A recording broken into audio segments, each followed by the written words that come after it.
The spirit of infirmity.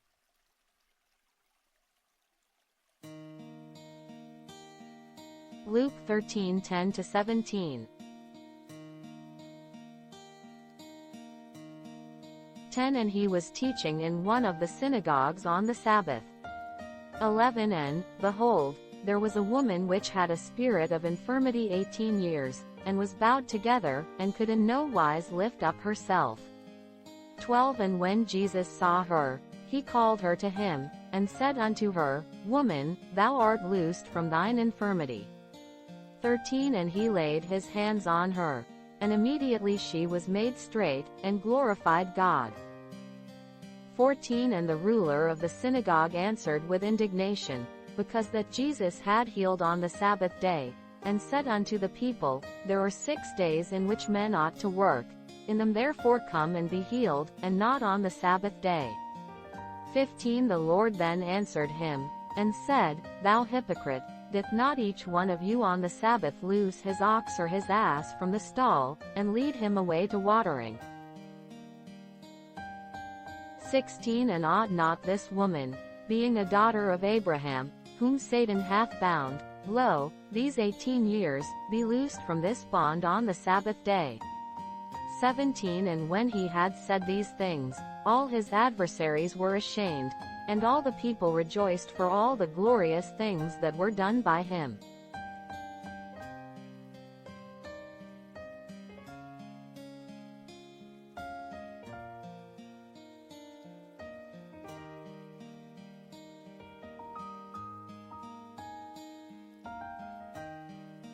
We learn many things about Jesus, his nature, and power as we read through the Gospels.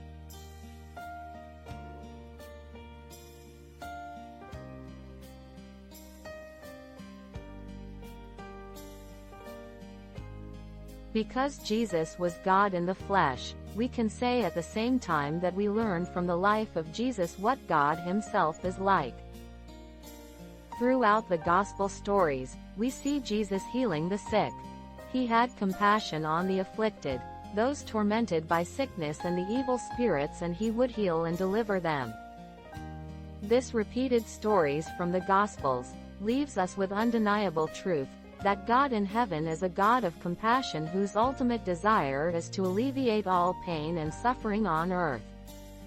The poor woman from our story had suffered for 18 years. She was crippled. She was in a very difficult and humiliating condition for many years. She wanted to stand up straight and walk again. The story tells us that this was caused by Satan.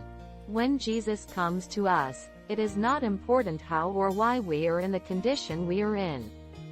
Jesus comes to us with compassion, and in his grace, he comes to heal us and deliver us. He is full of compassion, and he passes our way the purpose of setting us free. Health. Why is health the most important part of your life? Your health is the center of your life. Every part of your life relies on you having good health. May we always be considerate of our health and always remember to have a healthy living. Be blessed.